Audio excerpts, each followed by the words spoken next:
आजकल supreme court में जो एसएलपी दाखिल हुआ है, बीएड वर्सेस डीएलएड, बड़ा उसका चर्चा जोरों पर है। उसकी चर्चा जोरों पर है।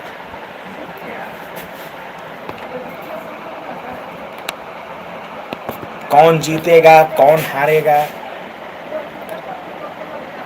सब कुछ अभी ये अंदर की बात है। क्या इसका प्रभाव बीपीएससी टीआरई पर पड़ेगा, खासकर 9, 10, 11, 12 पर? सभी लोग चिंता में हैं। सभी लोग चिंता में हैं इस बात के लिए। इसी मुद्दे पर मैं अपना आज तहकीकात किया कल से और पता लगाया कि आखिर वास्तविकता क्या है, कौन जीतेगा।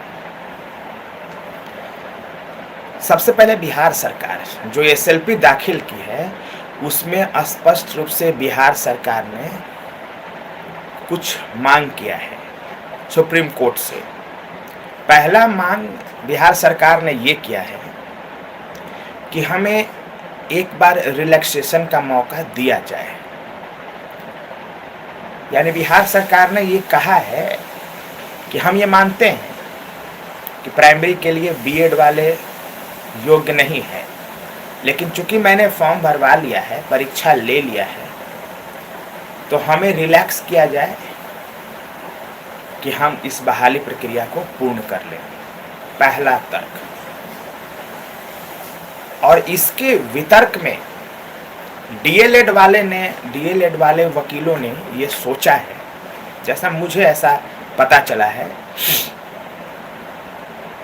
कि छठा चरण में इनको ऑलरेडी एक मौका मिल चुका है, इसलिए दूसरे मौके का कोई मतलब नहीं बनता, सीधे केस को डिसमिस किया जाए। ये डीएलएड का मांग है। बीएड का मांग है कि एक मौका दिया जाए, डीएलएड का मांग है कोई मौका नहीं मिलना चाहिए। छठा चरण में मौका मिल चुका है, वो भी इलीगल है और वहां से भी बीएड को हटना चाहिए। ये मांग हो रहा है डीएलएड अभ्यर्थियों की तरफ। खैर, दूसरा बात सरकार कह रही है, बिहार सरकार, कि हमारे पास बिहार में शिक्षकों की कमी है और कमी के मद्देनजर क्वालिटी एजुकेशन के लिए हमें बीएड अभ्यर्थियों का लेना बेहद जरूरी है। इसलिए बीएड अभ्यर्थियों को इस बार प्राइमरी में लेने का इजाजत दिया जाए। दूसरी तरफ से डीएलएड अभ्यर्थियों का पक्ष है कि डीएलएड अभ्यर्थियों की संख्या इतनी ज़्यादा है कि बीएड अभ्यर्थियों की कोई ज़रूरत नहीं है। दूसरी बात उन्होंने साथ साथ में ये कहा है कि जब बीएड के अभ्यर्थी योग्य ही नहीं है, जब बीएड के अभ्यर्थियों में क्षमता ही नहीं है, तो प्राइमरी में बीएड को लेकर के और बिहार के भविष्य को क्यों बर्बाद करेंगे। यानी डीएलएड वाले अभ्यर्थियों का ये कहना है कि बीएड के अभ्यर्थियों में योग्यता नहीं है प्राइमरी में पढ़ाने का। एक्चुअली सुप्रीम कोर्ट ने कमेंट किया था कि प्राइमरी में पढ़ाने के लिए, प्राइमरी के बच्चों को पढ़ाने के लिए शैक्षणिक योग्यता से ज़्यादा प्रशैक्षणिक योग्यता की ज़रूरत होती है। यानी ट्रेनिंग की ज़्यादा ज़रूरत है, एकेडमिक क्वालिफिकेशन की बहुत ज़्यादा ज़रूरत नहीं है प्राइमरी के बच्चों के लिए। ये सुप्रीम कोर्ट ने कमेंट किया था। मुझे ऐसा लगता है कि बिहार सरकार मामला को थोड़ा खींचना चाहती है, डिले करना चाहती है। कौन जीतेगा, कौन हारेगा, इस पर मेरा कोई टिप्पणी नहीं है। मेरे सारे बीएड के अभ्यर्थी मेरे साथी हैं, मेरे भाई हैं, जिन्होंने मेरे साथ संघर्ष किया है, जो सारे एसटीईटी के अभ्यर्थी हैं। और मैं चाहता हूं इसीलिए कि लगभग सभी बीएड जो अभ्यर्थी हैं, एसटीईटी के अभ्यर्थी हैं, उनको एसटीईटी में हो जाए। मैं भगवान से बस यही दुआ कर रहा हूँ, सभी का हो जाए भाई। और जहाँ तक बीएड अभ्यर्थियों के प्राइमरी में होने का सवाल है, इस पर हमारा कोई विचार नहीं है, क्योंकि हमारे विचार रख देने से बीएड और डीएलएड के लिए कोई फर्क तो पड़ने वाला नहीं है। इस मामला सुप्रीम कोर्ट में है, विचाराधीन है, तो जो भी सुप्रीम कोर्ट का निर्णय होगा वो स्वीकार होगा। अब इसी के चलते बड़ा गहमा गहमी की स्थिति है। बीएड वाले भी चिंतित हैं, बीएड वालों ने भी इंटरवेन किया है और सरकार ने भी अपना लगभग ढेर सारे वकीलों की एक फौज निकाली है। बीपीएससी ने भी अपना वकील उतारा, बीपीएससी की तरफ भी वकील है, क्योंकि बीपीएससी को भी सरकार ने पार्टी बनाया है। ये पार्टी का मतलब ये नहीं है कि बीपीएससी के खिलाफ में सरकार ने कोई केस किया है, कोई केस नहीं किया है, क्योंकि सिविल सूट जो होता है, सिविल केस होता है, उसमें कोई सजा नहीं होता। बीपीएससी को पार्टी इसलिए बनाया गया है क्योंकि बीपीएससी अपना विचार रखे, अपना पक्ष रखे। यही मामला है बीएड वर्सेस डीएलएड केस का। तत्काल 9 तारीख को उसकी सुनवाई है। सबका भला हो, बिहार हित में निर्णय हो, बस हम ऐसी कामना करते हैं। मुझे इस बात का एहसास है कि कई ऐसे बीएड के साथी और अभ्यर्थी हैं जो बेचारे सिर्फ या प्राइमरी और पीआरटी के चलते पिछले 4 सालों से संघर्ष कर रहे थे, और अचानक से अगर वो बाहर हो रहे हैं, बाहर कर दिया जाए तो नाइंसाफी तो होगी, इसमें कोई शक नहीं है। जहाँ तक डीएलएड साथियों का सवाल है कि उन लोगों का ये कहना है कि हम लोगों को सिर्फ प्राइमरी में ही मौका मिलता है, इसलिए प्राइमरी सिर्फ डीएलएड वालों के लिए होना चाहिए। तो मैं भी इनके शब्दों को कोई काट नहीं रहा हूँ, ठीक है, इस पर हमारा कोई टिप्पणी नहीं है। हमारा टिप्पणी सिर्फ एसटीईटी के लिए ही होता है, स्पष्ट रूप से। और एक बात और याद कर लीजिए मेरे सभी एसटीईटी बीपीएससी टीआरई के साथ में, अगर ये केस थोड़ा लंबा खींच गया, तो बीपीएससी टीआरई पर भी खतरा है, क्योंकि कुछ लोग बीपीएससी शिक्षक भर्ती परीक्षा को छत विछत कर देना चाहते हैं, और उनसे भी हमें सचेत रहने की जरूरत है। अगर मान लिया जाए कि ये मामला आगे बढ़ गया, सुप्रीम कोर्ट में पहली हियरिंग में सुनवाई नहीं हुई, निर्णय नहीं हुआ, आगे डेट पड़ गया, तो जो लोग इसको बर्बाद करना चाहते हैं सुप्रीम कोर्ट और हाई कोर्ट के जरिए, उन लोगों का जो मंसूबा है वो तो कामयाब हो जाएगा। डिले हो रहा है तो ठीक है, हियरिंग कराने का मौका मिल जाएगा। तो हमें इसलिए भी चिंतित रहने की जरूरत है कि जैसे ही मामला सुप्रीम कोर्ट में आगे बढ़ेगा, हम लोगों को भी वहाँ पे पहुँचने की जरूरत है, और हम लोग सुप्रीम कोर्ट से ये निवेदन करेंगे, प्रे करेंगे कि जल्द से जल्द बीपीएससी टीआरई का रिजल्ट प्रकाशित किया जाए, खास करके 9 to 12 का, क्योंकि सरकार चाहती है कि इस मामला को खींचा जाए। तो हम सब पूरे अभ्यर्थी, सुप्रीम कोर्ट पर हमें पूरा भरोसा है, और सुप्रीम कोर्ट से हम लोग ये निवेदन करेंगे कि आपको जो भी करना है करिए, जल्दी करिए, और 9 to 12 में कोई मामला नहीं है, उसके रिजल्ट प्रकाशन के लिए परमिशन दिया जाए। अगर सरकार ऐसा करती है कि मामला सुप्रीम कोर्ट में है इसीलिए अभी रिजल्ट नहीं दिया जा रहा है, तो हमें लगता है कि हम लोगों को सुप्रीम कोर्ट में जाने की ज़रूरत पड़ सकती है। लेकिन ये तय 9 तारीख को होगा। 9 तारीख को जो भी फैसला होगा उसके अनुसार मैं निर्णय लूँगा। और आप लोग भी सोचिए कि अगर किसी तरह ये मामला 10 दिन, 20 दिन, महीना दिन के लिए टल गया, तो जो लोग गलत मंसूबे के साथ इस बीपीएससी टीआरई को, खास करके 9 to 12 को बर्बाद और व्यस्तनाबूद करने का शपथ लिए हैं, वो अपने मंसूबे में कामयाब हो जाएंगे। हमें उनको किसी भी तरह से कामयाब नहीं होने देना है। उनका जो गलत इरादा है, मंसूबा है, उसको हम पराजित कर देंगे, समाप्त कर देंगे। बस जल्द से जल्द रिजल्ट जारी हो, हमारा यही उद्देश्य है।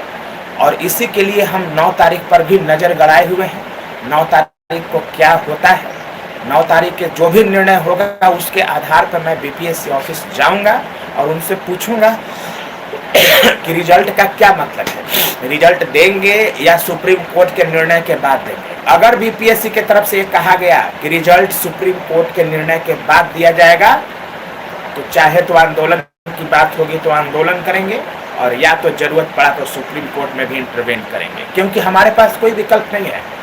हम माननीय सुप्रीम कोर्ट से ये कहेंगे कि पूरे बिहार के जितने भी अभ्यर्थी हैं STET, CT और STET उत्तीर्ण, BPSC TRE, वो सब सुप्रीम कोर्ट पर नज़र बनाए हुए हैं और सुप्रीम कोर्ट के जो महान माननीय न्यायाधीश महोदय है उनसे बहुत उम्मीद है हम लोग। और हम लोग ये सोच रहे हैं कि हमें न्याय मिलेगा। 9 to 12 का मामला किसी भी तरह से लटकना और फंसना नहीं चाहिए और इसके लिए हम लोगों को तैयार रहना है, चाहे सुप्रीम कोर्ट जाना हो, चाहे सड़क पर संघर्ष करना हो, चेयरमैन साहब से मिलना हो, हम लोग मिलेंगे, सरकार से भी मिलेंगे और मजबूती से अपनी बात को रखेंगे। BPSC TRE का एक और है दुश्मन हमारा, वो है नियोजित और शिक्षा मित्र वाला, जिसको ABCD नहीं आता, जिसको जनवरी फरवरी का स्पेलिंग नहीं आता, जिसको इस देश और राज्य की राजधानी का नाम नहीं आता, वो लोग भी हमें बर्बाद करने पे तुला है। वो भी चाहता है कि हमारी बहाली ना हो और उन लोगों को, जाहिलों को राज्यकर्मी का दर्जा मिले। अब बताइए इस राज्य का क्या हाल होगा अगर गणुआ भड़ुआ को राज्यकर्मी का दर्जा मिल जाएगा, बर्बादे ना हो जाएगा। कल मैं गया था शिक्षा विभाग के एक ऑफिस में, वहां पे लिखा हुआ था कि शिक्षकत्व एक पेशा नहीं है, शिक्षकत्व एक पेशा नहीं है बल्कि मर्यादापूर्ण कर्तव्यों का एक निर्वहन है। मैं तो यही बात कहता हूं कि the job of a teacher is not for jobs and employment, this is for the creation of a nation. ये तो मैं कहता ही हूं और मेरे ही मुंह का बात लिखा हुआ था। मेरा एक वो ब्लॉक है औरंगाबाद का, उसका जो BRC है वहां लिखा हुआ था कि शिक्षकत्व एक पेशा नहीं है बल्कि मर्यादापूर्ण कर्तव्यों का एक निर्वहन है। तो हमें इस मसले को भी उठाना है?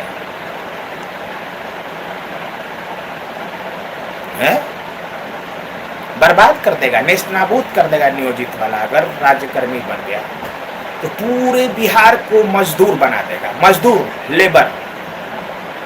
और अगर हम लोगों जैसे शिक्षकों से अगर बच्चा पढ़ेगा तो कोई डॉक्टर बनेगा, कोई इंजीनियर बनेगा, कोई IIT में पढ़ेगा, कोई NIT में पढ़ेगा, कोई एम्स में पढ़ेगा, कोई PMCH में पढ़ेगा, कोई साइंटिस्ट बनेगा नासा और इसरो का, कोई फिजिसिस्ट बनेगा, कोई मैथमेटिशियन बनेगा, कोई लंदन में जॉब करेगा, कोई न्यूयॉर्क में जॉब करेगा, कोई वाशिंगटन में जॉब करेगा, कोई IMF का चेयरमैन बनेगा। और इन जाहिलों से, इन बैल और बहेंगुओं से अगर कोई पढ़ेगा तो वो मजदूर बनेगा। ये बर्बाद कर देगा, नियोजित और शिक्षा मित्र वाला इस राज्य को निगल जाएगा। ये लोग साला मगरमच्छ है, मगरमच्छ। ये निगलने के लिए आया है, पेशा बना लिया है। भ्रष्टाचार का ये आलम है कि मत कहिए भैया, ये आलम है भ्रष्टाचार का। सालों ने पूरे मध्याह्न भोजन को लूट मचा रखा है। स्पोर्ट्स घोटाला श्रीमान के पाठक जी ने खोजा है, हम तो उनको धन्यवाद देते हैं और वो बिहार के गरीब अभ्यर्थियों के लिए और बच्चों के लिए मसीहा हैं। के पाठक जी 300 करोड़ का ये लोग स्पोर्ट्स घोटाला किया है। माननीय मुख्यमंत्री से निवेदन है कि जो जो पकड़ा है उसको सीधे बर्खास्त करिए, सीधे बर्खास्त। और जो लोग बर्खास्त होगा ना, वही लोग आपको अस्थिर करने की कोशिश करता है। मध्याह्न भोजन घोटाला, स्पोर्ट्स घोटाला, छात्रवृत्ति घोटाला, पोशाक घोटाला, किताब घोटाला, पोचाड़ा घोटाला, जो कलरिंग होता है ना बिल्डिंग का, वो बिल्डिंग कंस्ट्रक्शन घोटाला, सब चीज में घोटाले मार है। ये लोग शिक्षा को बिजनेस बना दिया है, व्यवसाय बना लिया है, व्यवसाय बना लिया है, बिजनेस। तो हम इसको बिजनेस तो बनने नहीं देंगे। नियोजित वाला और शिक्षा मित्र वाला इस देश को बर्बाद करना चाहता है और हम लोग एकदम पहाड़ की तरह खड़े हैं, चट्टान की तरह, ना बर्बाद होने देंगे। तुमको हम रास्ते से हटा देंगे भाई। 2012 के पहले वाला जो नियोजित शिक्षक और शिक्षा मित्र है, ये सब बैल और बहेंगवा है। ये सब को कोई अकल है? एक इसको चेहरा आप देख लोगे ना तो डकैत जैसा लगेगा, डकैत। टीचर जैसा इसमें कोई गुण नहीं है। लगेगा चेहरा देख के ही लगेगा डाकू है। ये सब मुखिया को जिताता था, बंदूक लेकर के, लाठी लेकर के, और सब एक नंबर के लठमार ये सब लोग टीचर बन गया।